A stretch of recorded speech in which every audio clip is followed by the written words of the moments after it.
Les 46 soldats ivoiriens détenus au Mali depuis juillet 2022 sont désormais libres. Le 7 janvier 2023, le président de la transition au Mali, le colonel Assimi Goïta, accordait la grâce présidentielle à ces derniers. Et pour parler de cette affaire spécialement, nous avons l'honneur d'être reçus par le président de l'institution ouest-africaine, la CEDEAO, le président en exercice, mais aussi président de la Guinée-Bissau, son Excellence Umaro Sissoko Embalo, qui nous a fait l'honneur de recevoir ici For You Media Africa. Merci à vous, Monsieur le Président. Merci. Monsieur le Président, c'est un entretien exclusif qui porte sur un dossier, on va le dire, brûlant, pour certains qui fâchent. Alors, on va commencer peut-être avant de rentrer précisément dans le vif du sujet. On sait que vous aviez donné un ultimatum au Mali pour libérer ces 46 militaires. L'ultimatum était fixé au 1er janvier, ce qui n'a pas été fait. Mais nous avons également suivi que vous aviez déclaré qu'il n'y aurait pas de sanctions à l'encontre des autorités de la transition du côté du Mali. Pourquoi ? D'abord, je vous souhaite mes meilleurs vœux pour cette Merci, année. Monsieur le Président. L'esprit de la CEDEAO, ce n'est pas un esprit belliqueuse de la guerre, de confrontation avec tous les États membres, y compris aujourd'hui des républiques de transition. Donc, la CEDEAO doit savoir que le président ne peut pas prendre une décision unilatérale au personnel. C'est dans l'ensemble des consensus des chefs d'État qui prend la décision pour bien de notre organisation, qui fait partie le Mali aussi. Donc, effectivement, quand on a pris la décision pour dire donner des ultimatums, mais là, même là-bas, on avait arrivé à la compréhension, même le président Ouattara, le président Faure et les autres chefs d'État ont dit non, il faut laisser le dialogue prévaloir, poursuivre. Donc, dans cet esprit que nous sommes partis pour ne pas appliquer les sanctions dès le 1er janvier. Et là, donc, je salue aussi cet esprit de bon sens de deux côtés, de cette libération de nos frères ivoiriens.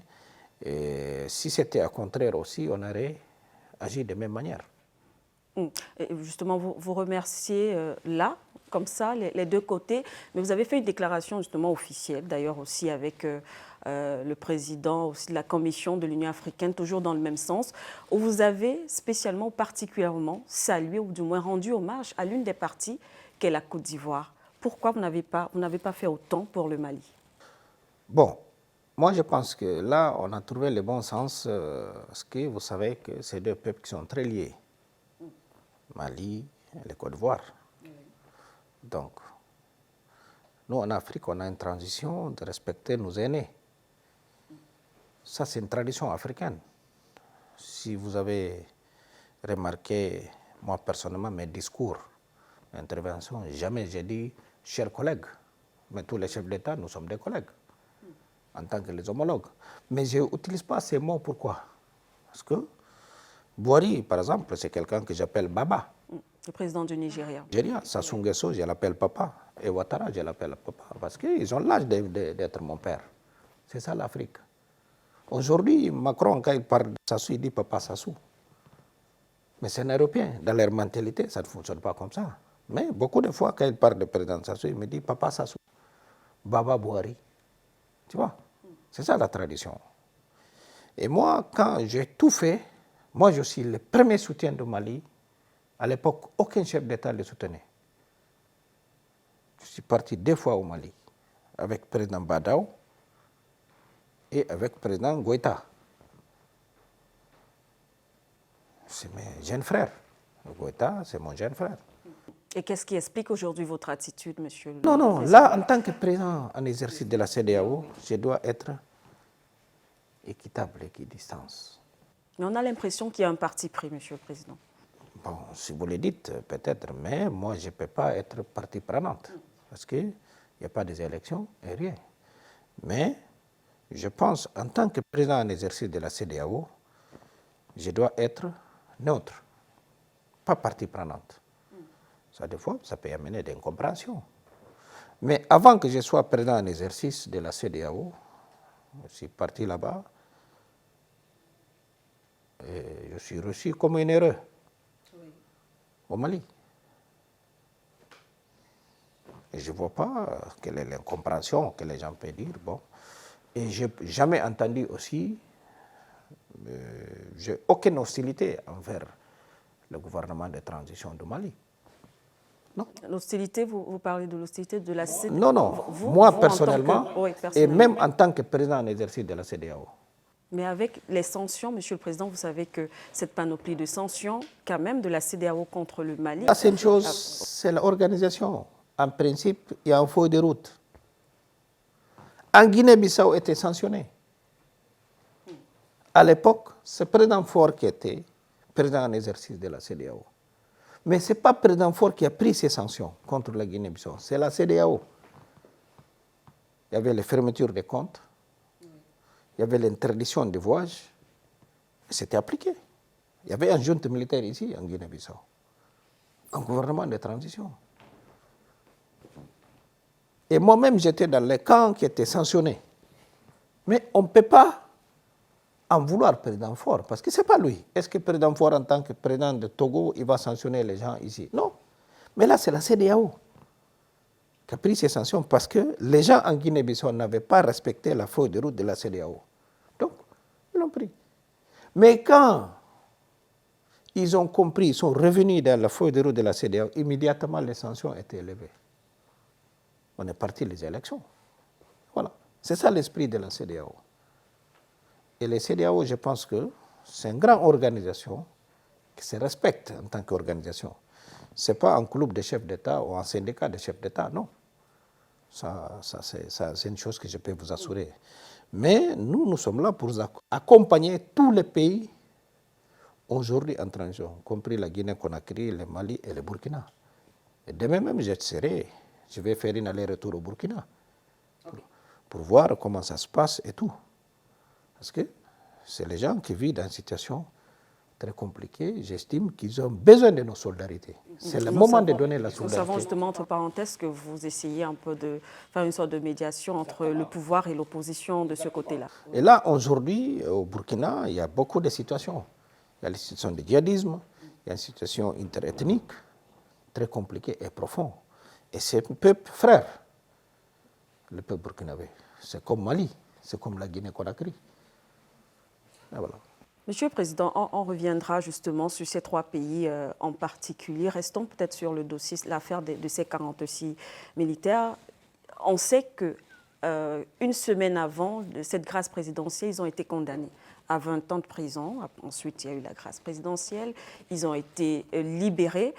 Au niveau de la CEDEAO, est-ce qu'on peut dire que c'est une affaire classée lorsqu'on tient quand même compte des accusations qui étaient prononcées ou menées contre ces soldats? On parle de mercenariat, tentative d'atteinte à la sûreté de l'État. Il y a une situation. Chacun cherche leur argument. Leur argument. Bon. Moi, je pense que c'est une chose qu'on a laissée derrière nous. Aujourd'hui, on part en avant. On a même entendu la déclaration très sage du président Ouattara. Qu'est-ce qu'il a dit? Que lui-même, c'est les choses qui sont derrière nous. Donc, je ne vois pas qu'aujourd'hui, on est en train de considérer les choses qui sont derrière nous. Et Mali, c'est un pays frère de la Côte d'Ivoire parce qu'il y a combien de millions de Maliens qui sont en Côte d'Ivoire. Et moi, j'ai assisté quand les gens disaient président Ouattara. C'est Côte d'Ivoire qui donnait l'énergie et tout ça. Il a dit non, que lui ne va pas couper ça. Président Ouattara, c'est parmi des gens avec Macky et les autres chefs d'État qui ont demandé d'enlever les sanctions contre Mali. Oui. Mais il y a toujours des incompréhensions des fois. Mais l'histoire, un jour, viendra et chacun va savoir qui est le vrai ami du peuple malien. Et justement, le Togo a été, on a vu d'ailleurs le président Faure Gnassingbé, il a été plus ou moins au cœur de cette médiation entre ces deux parties. Est-ce que aujourd'hui, quoique on peut parler d'un événement heureux parce que les 46 militaires ont été libérés, mais est-ce que, Monsieur le Président, vous ne pensiez pas que lorsqu'on s'en tient, par exemple, au communiqué aujourd'hui du Mali, on sent une certaine réticence envers l'institution qu'est la CEDEAO. Le Mali a l'impression qu'il n'a pas été impliqué justement dans la résolution proprement dite de ce dossier. Non, moi, vous savez que la CEDEAO a tout fait. Moi, personnellement, on avait engagé la CEDEAO. On a pris la décision d'envoyer des missions et des émissaires là-bas. On a envoyé le président Nana. Oui, on l'a vu de ce côté-là. On avait même désigné 3 chefs d'État, compris Fort, oui, et le président de la Gambie. Sont déplacés jusqu'à là-bas. Bouhari a envoyé son ministre des Affaires étrangères. Et moi, personnellement, j'ai parlé au président de l'Algérie pour s'impliquer. J'ai demandé Poutine. Et c'est pour cela que le président Ouattara a dit que j'ai mobilisé quasiment le monde entier. J'étais avec Poutine. Comme ils sont des alliés, j'ai dit Poutine, il faut parler et raisonner, mes jeunes frères. Et le président de l'Algérie aussi, le même. Il a dépêché, le président algérien, il m'a dit, sur le président, tout de suite, dès demain, je vais dépêcher mon ministre des Affaires étrangères. Il est parti là-bas. C'est les choses que je pouvais faire. Et moi-même, en tant que président en exercice, j'ai demandé président en exercice de l'Union africaine, président Macky Sall, il a fait un stop là-bas pour le parler. Et moi, si c'était moi, j'aurais tout de suite réagi. Moi, j'avais ici, qui était exilé, réfugié aux Nations Unies, l'ancien Premier ministre. Malgré qu'il était en justice et tout ça, il a fait 6 mois. Mais quand le président Macky Sall m'a dit, et le président de Cap-Vert, et même Bouhari, le président Ouattara, je lui ai dit, mais attends, ce n'est pas le bon Dieu qui va descendre me parler. Tout de suite, j'ai dit, non. J'ai dit au procureur, ah non. Ici, il faut voir parce que je dois prendre une décision politique. Non. Moi, je n'aime pas les rapports de force. Non. Je dis non. Ce n'est pas le bon Dieu qui va descendre par terre pour me demander en ballot, il faut faire ça. Non. Tout de suite, j'ai dit non quand même. Quand ils m'ont parlé, j'ai dit non. Celui-là, il ne peut pas faire 48 heures ici encore. J'ai dit, il va aller. Il est parti. Mais les magistrats ne voulaient pas. Non, monsieur le président, vous savez, j'ai dit, écoutez, et vous devrez savoir, nous sommes en Afrique. Et moi, je tiens beaucoup en considération pour les aînés. Ça, c'est l'éducation. Donc, je l'ai libéré. Vous insistez d'ailleurs beaucoup là-dessus, monsieur le président. Est-ce que vous auriez préféré, en tout cas, est-ce que vous êtes en train d'expliquer que vous auriez préféré que le Mali adopte cette attitude envers vous? Non, ce n'est pas envers moi.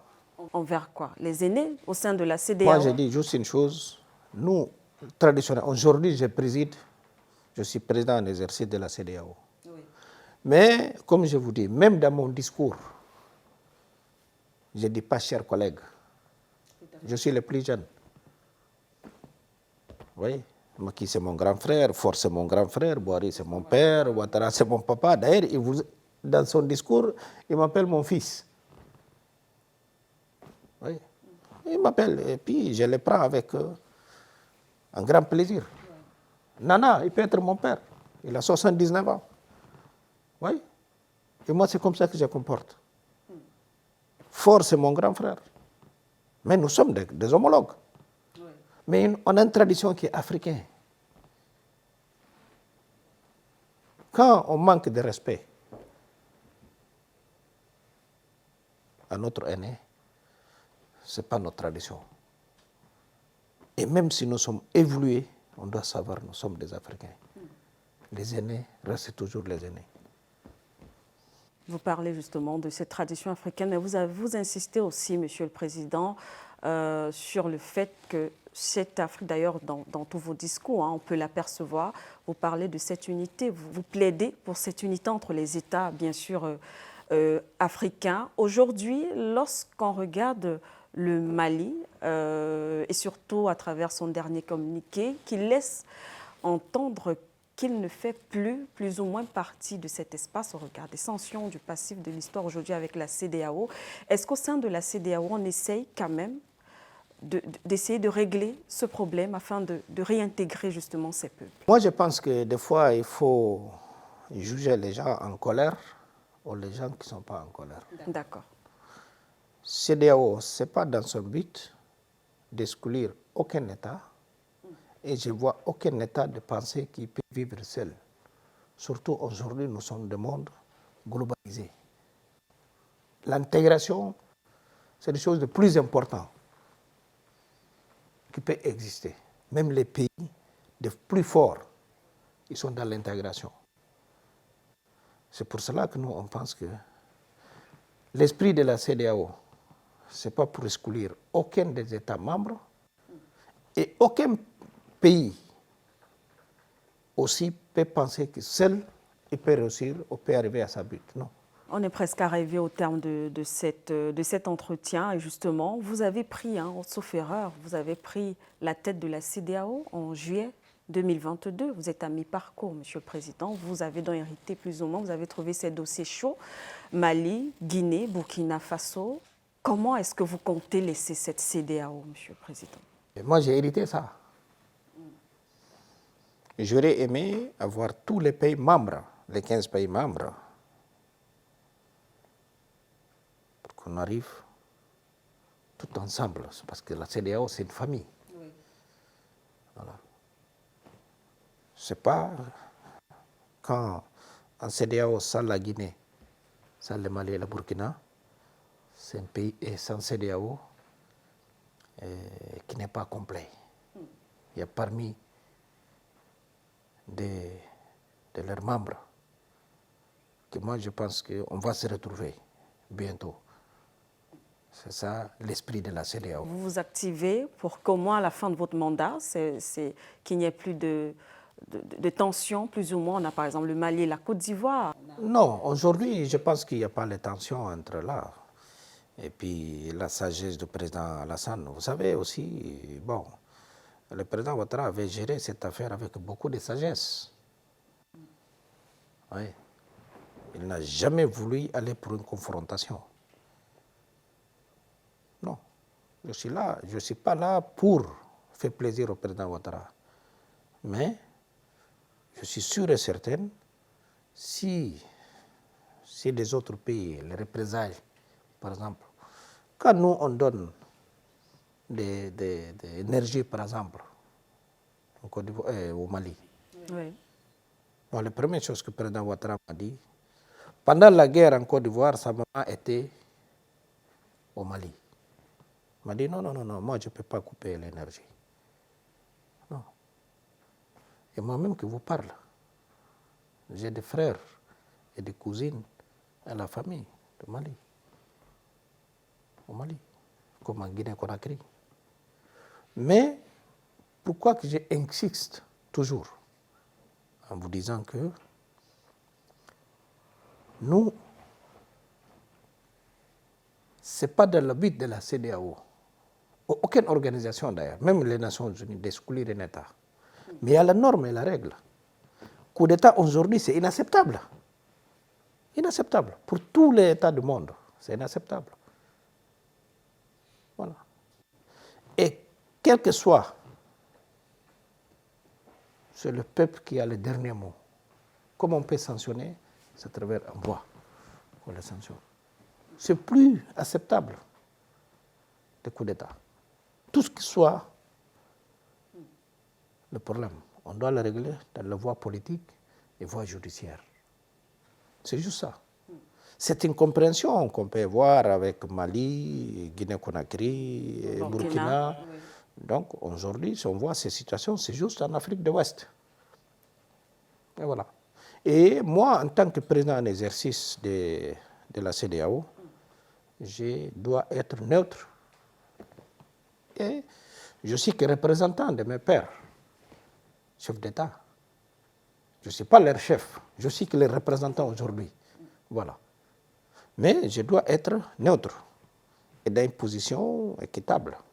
Parce que les gens ne pensent pas que j'ai en train de soutenir Guinée, au Mali, au Burkina, en détriment de l'organisation aujourd'hui que j'ai le plaisir de présider.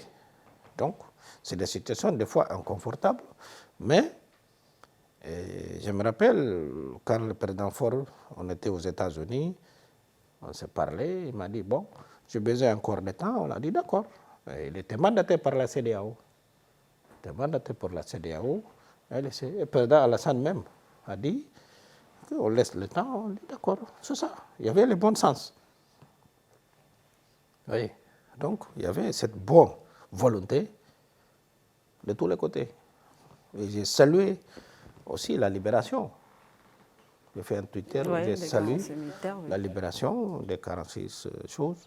Et je pense qu'il n'y a pas la haine que Côte d'Ivoire peut garder pour envers le peuple malien. Non. Cette situation aujourd'hui, on l'a laissée, on va les garder en avant. Et nous tous, on doit se mobiliser pour soutenir tous ces pays en transition, pour que la transition arrive à sa terme, qu'on puisse organiser des élections et qui gagne, on les reçoit avec les bras ouverts dans cette famille de la CEDEAO et l'Union africaine aussi. Voilà, merci en tout cas à vous, Monsieur le Président, d'avoir accepté de répondre à ces questions. On rappelle à nos téléspectateurs, c'était un entretien exclusif portant sur cette affaire des 46 militaires, ou du moins 49 militaires ivoiriens détenus du côté du Mali. Nous avons eu l'honneur d'être reçus ici en Guinée-Bissau par le président lui-même, le président Oumaro Sissoco Embalo, également président en exercice de la CEDEAO. Une fois de plus, merci, Monsieur le Président. Merci. Voilà donc, chers téléspectateurs, c'est la fin. Restez en compagnie des programmes de For You Media Africa.